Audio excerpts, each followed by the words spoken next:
കുടുംബത്തിൽ നിന്ന് മൊത്തത്തിലാണ് നിങ്ങൾ ഈ ജിമ്മിലേക്ക് വന്നേക്കണേ അല്ലേ? അതെ അതെ. ഞാൻ വന്നതിന് ശേഷമാണ് അമ്മ ജോയിൻ ചെയ്തത്.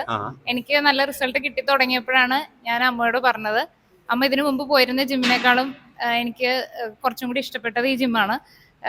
ഇൻഫ്രാസ്ട്രക്ചർ വൈസ് ആണെങ്കിലും ട്രെയിനിങ് വൈസ് ആണെങ്കിലും. അപ്പൊ അതുകൊണ്ട് ഞാനാണ് അമ്മയ്ക്ക് ഈ ജിമ്മ് സജസ്റ്റ് ചെയ്തത്. അപ്പൊ എനിക്ക് ഒരു 4 മാസമായി ട്രെയിനിങ് തുടങ്ങിയിട്ട്. അപ്പൊ എനിക്ക് 4 മാസത്തിൽ എനിക്ക് നല്ലൊരു റിസൾട്ടാണ് എനിക്ക് കിട്ടിയിട്ടില്ല. ആക്ച്വലി എനിക്ക് വെയിറ്റ് ലോസിലുപരി എൻ്റെ ടോട്ടൽ സ്ട്രെങ്ത് ഇംപ്രൂവ് ചെയ്യണം എന്നുള്ളതായിരുന്നു എൻ്റെ ഏറ്റവും വലിയൊരു എയിം എന്ന് പറയുന്നത്. അത് എനിക്ക് അച്ചീവ് ചെയ്യാൻ പറ്റി. ഇപ്പോൾ ഫോർ ദ പാസ്റ്റ് 4 months എനിക്ക് 4 kg കുറഞ്ഞു. പിന്നെ അത് മാത്രമല്ല, ഓവറോൾ എനിക്ക് ബോഡിയിൽ എനിക്ക് നല്ല വിസിബിൾ ചേഞ്ചസ് വരാൻ തുടങ്ങി. അപ്പോൾ എനിക്ക് അത് മാത്രമല്ല, ഡയറ്റ് ഫോക്കസ് ചെയ്യാനും പിന്നെ കൺസിസ്റ്റൻസിയാണ് ഇതിൻ്റെ ഏറ്റവും വലിയൊരു ഇമ്പോർട്ടൻറ്റ് ഫാക്ടർ എന്നുള്ളത് എൻ്റെ പേഴ്സണൽ കോച്ചും കൂടി ആയിട്ടുള്ള വിനയൻ ചേട്ടൻ പറഞ്ഞു തന്നിരുന്നു.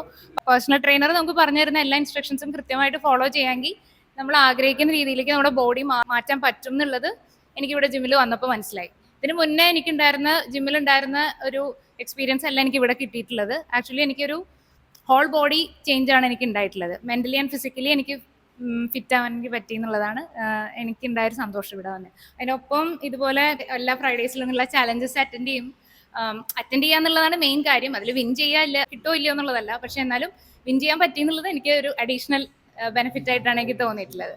അപ്പൊ താങ്ക് യു സോ മച്ച്. ഇന്നത്തെ ഉദ്ഘാടനത്തിന്റെ എന്താണ് വിശേഷങ്ങൾ നിങ്ങളുടെ? ഇത് ഫസ്റ്റത്തെ ഉദ്ഘാടനം ഡിസംബർ 25 ആയിരുന്നു. അന്ന് അതിനുശേഷം കസ്റ്റമേഴ്സ് തന്ന സപ്പോർട്ടാണ് സത്യം പറഞ്ഞാൽ രണ്ടാമത്തെ ഉദ്ഘാടനത്തിലേക്ക് എത്തിയത്. അന്ന് മുതലുള്ള കസ്റ്റമേഴ്സാണ് ഇവരെല്ലാവരും തന്നെ. ഫസ്റ്റ് ഫ്ലോറിൽ നമ്മളാണ് ആദ്യം തുടങ്ങിയത്. ഫസ്റ്റ് ഫ്ലോറിൽ തുടങ്ങിയപ്പോൾ ഉണ്ടായിരുന്ന മെഷീൻസ് നമ്മൾ ഒന്നുകൂടി അപ്ഡേറ്റ് ചെയ്ത് ഹിൽട്ടൺ കമ്പനിയുടെ മെഷീൻസ് ആക്കി. സെക്കൻഡ് ഫ്ലോറിൽ ക്രോസ് ഫിറ്റ് ഏരിയയുടെ മെഷീൻസ് ആക്കി. കണ്ടാൽ മനസ്സിലാവും 3 ഫ്ലോറാണ് നമ്മൾ ഇതിനു വേണ്ടി എടുത്തേക്കുന്നത്. അപ്പോൾ ഇതിനെല്ലാം കാരണം നമ്മുടെ ക്ലയൻസിൻ്റെ സപ്പോർട്ട് തന്നെയാണ്, അവരുടെ സ്നേഹം തന്നെയാണ്. മെയ് മാസം തുടങ്ങിയതാണ് അവരുടെ ചലഞ്ചുകൾ. എല്ലാ ആഴ്ചയിലും എന്തെങ്കിലും ചലഞ്ച് നമ്മുടെ ക്ലയൻസിന് വേണ്ടി ചെയ്യും. അപ്പോൾ അതിൽ വിജയിച്ചവരാണ്. കുറച്ച് പേര് പോയി, ആൾക്കാരും പോയി. അപ്പോൾ ബാക്കിയുള്ളവരാണിത്.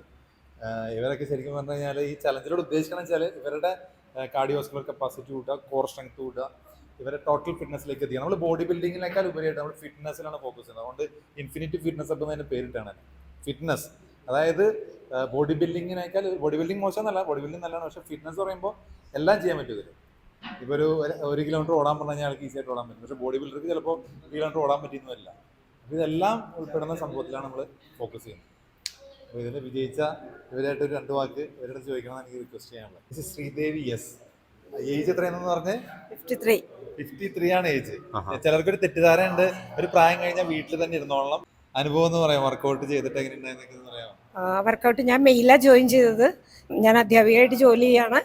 അപ്പം മെയിൽ ജോയിൻ ചെയ്തതിന് ശേഷം എൻ്റെ മൊത്തത്തിൽ എൻ്റെ ബോഡിയുടെ ഇൻഫ്ലമേഷനും കാര്യങ്ങളും ഒക്കെ നന്നായിട്ട് കുറഞ്ഞിരുന്നു. പിന്നെ ഈ ചലഞ്ച് ഒരു ട്രയൽ എന്നുള്ള രീതിയിൽ ഞാൻ ട്രൈ ചെയ്തതാണ്. എൻ്റെ താങ്ക്സ് ടു മൈ ട്രെയിനർ വിനീതാണ് എന്നെ മോട്ടിവേറ്റ് ചെയ്തത്. ഓൾ ചലഞ്ചസ് ഞാൻ പാർട്ടിസിപ്പേറ്റ് ചെയ്തിരുന്നു. And ultimately it was my lucky win in this game ഞാൻ വിശ്വസിക്കുന്നു. ചലഞ്ചാണ്. ഞാൻ ഒരു മിനിറ്റോളം ഞാൻ ഡെഡ് ഹാങ്ങിൽ നിൽക്കുമ്പോഴൊന്നും ഞാൻ ഒട്ടും പ്രതീക്ഷിച്ചില്ല. It was just A trial, but I am happy. ഇനി അടുത്തത് കീർത്തി എസ് നായർ. ഇത് അമ്മയും മോളും ഉണ്ടത്. ഏറ്റവും കൂടുതൽ മാമന്റെ കൊണ്ടായിരിക്കുന്നത് കീർത്തി എസ് നായരാണ്. അദ്ദേഹത്തിന്റെ കീർത്തി എസ് നായർ പ്രത്യേകിച്ച് കഴിഞ്ഞാൽ ഏറ്റവും കൂടുതൽ അറ്റൻഡൻസ് കിട്ടിയാണ്. അപ്പോൾ അതിൻ്റെ ഒരു ഇതും കൂടി ഇതിലുണ്ട്. കൃത്യമായിട്ട് വർക്കൗട്ട് ചെയ്യുന്ന ഒരാൾ, സിസ്റ്റമാറ്റിക്കായിട്ട് ഡയറ്റ് നോക്കണം. ഈ വർക്കൗട്ടിൽ ഏറ്റവും പ്രധാനം ഡയറ്റ് കൃത്യമായിട്ട് ഫോളോ ചെയ്യാനുള്ളത്. വിദ്യാർത്ഥി കൃത്യമായിട്ട് ഡയറ്റ് നോക്കും. അത് പ്രധാനപ്പെട്ട റോളാണ്. എനിക്കൊരു ഡയറ്റ് സ്കിപ്പ് ചെയ്യും, ഡയറ്റ് കൃത്യമായിട്ട് പോകും, ഡെയിലി വർക്കൗട്ട് ചെയ്യും, സിസ്റ്റമാറ്റിക്കായിട്ട് വർക്കൗട്ട് ചെയ്യും. അത് റോൾ മോഡൽ എന്ന് വേണമെങ്കിൽ പറയാം. വർക്കൗട്ട് ചെയ്യുന്ന ലേഡീസിൻ്റെ റോൾ മോഡലാണ്. അപ്പോൾ എന്താണ് എക്സ്പീരിയൻസ് എന്ന് പറയാമോ? അപ്പോൾ ഈ പ്രായത്തിലുള്ളവർക്കും നമുക്ക് ജിമ്മിൽ വരാനായിട്ട് ചിലർ ഒരുപാട് പേര് മടിക്കണ കാലഘട്ടമാണല്ലോ. അപ്പോൾ എന്താണ് അവരോട് പറയാനുള്ളത്? അല്ല, ഇപ്പൊ നമ്മുടെ ബോഡി മെയിൻറ്റെയിൻ ചെയ്യുക നമ്മുടെ ഒരു ഡെയിലി റുട്ടീന്റെ ഭാഗമാക്കി പോകാൻ പറ്റും. ഇപ്പൊ ലൈക്ക് ബ്രഷിംഗ് ടീത്ത് എന്ന് പറയുന്ന പോലെ തന്നെ, കുളിക്കുക എന്നുള്ളത് പോലെ തന്നെ നമ്മുടെ ഡെയിലി റുട്ടീന്റെ ഭാഗമാണ് ഫിറ്റ്നസ് മെയിൻറ്റെയിൻ ചെയ്യുക എന്നുള്ളത്. അതൊരു ചലഞ്ചായിട്ട് സ്വയം ഏറ്റെടുത്ത് അതിനെ. പക്ഷെ അത് ജിമ്മിലേക്ക് പോകണമെന്ന് പറയുമ്പോൾ മറ്റുള്ളവർ നമ്മളൊരു ഇതായിട്ടാണല്ലോ മറ്റുള്ളവർ കാണുന്നത്. അതെ അതെ, പണ്ട് ആ ഒരു ഇത് വെച്ചിട്ടാണ് ആൾക്കാർ പലരും ഇതിലേക്ക് വരാനായിട്ട് മടിക്കുന്നത്. അതെ അതെ, സോഷ്യൽ സൊസൈറ്റി അങ്ങനെ ഒരു ഇംപ്രഷൻ ഉണ്ടെങ്കിലും പക്ഷെ ഇപ്പൊ ഒരുപാട് പെൺകുട്ടികൾ അതിന് പോസിറ്റീവായിട്ടും നോക്കി കാണുന്നുണ്ട്. അപ്പൊ അതുകൊണ്ട് അത് ഞാനൊരു മോട്ടിവേഷൻ എല്ലാവർക്കും ആവുമെങ്കിൽ എനിക്ക് സന്തോഷമുള്ള ഒരു കാര്യമാണ്. കൂടുതൽ ആൾക്കാർ ഇതിലേക്ക് വരട്ടെ. ഫസ്റ്റ് വന്നപ്പോൾ ചോദിച്ചൊരു ചോദ്യം, ഈ മസിൽ വരുമോ എന്നുള്ളത്. അല്ല എൻ്റെ അടുത്ത് ചോദിച്ചാൽ മിക്ക ട്രെയിനിങ്ങിന് വരെ ലേഡീസ് ഭൂരിഭാഗം ചോദിക്കുന്ന ചോദ്യമാണ് മസിൽ വരുമോ. അപ്പോൾ കഴിഞ്ഞ ദിവസം കൂടി ക്ലയൻറ്റ് 2 വർക്കൗട്ട് കഴിഞ്ഞാൽ പറഞ്ഞു അതെ എനിക്ക് മസിൽ വേണ്ട കേട്ടോ എന്ന് പറയാണ്. അപ്പം അപ്പോൾ എനിക്ക് ഓർമ്മയുണ്ട് കീർത്തി ഫസ്റ്റ് വന്നപ്പോൾ മസിൽ വേണ്ടാന്ന് പറഞ്ഞായിരുന്നു. ഇപ്പോൾ 4 മാസം കഴിഞ്ഞപ്പോൾ കീർത്തിയുടെ എക്സ്പീരിയൻസ് എന്തോരം മസിൽ വന്നിട്ടുണ്ട്.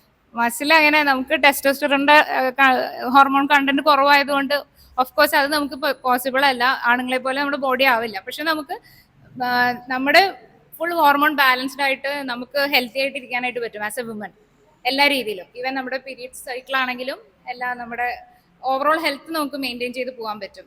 മെറ്റബോളിസം അണ്ടർ കൺട്രോൾ ആയിട്ട് നമുക്ക് കൊണ്ടുപോകാനായിട്ട് സാധിക്കുന്നുള്ളതാണ് ഞാൻ മനസ്സിലാക്കുന്ന കാര്യം. Apart from muscle building and strength building. Pushup challenge എനിക്ക് വിന്നർ ആവാൻ പറ്റി. പിന്നെ അറ്റൻഡൻസ് ചലഞ്ച്, അത് ഞാൻ നേരത്തെ പറഞ്ഞ പോലെ കൺസിസ്റ്റൻസിയുടെ പാർട്ടായിട്ട്. പിന്നെ എൻഡ്യൂറൻസ് ചലഞ്ചിൽ, പിന്നെ സൈഡ് കിക്ക് ഹോൾ ചലഞ്ച്. ഇത് 4 എനിക്ക് പ്രൈസ് കിട്ടിയിട്ടുള്ളത്.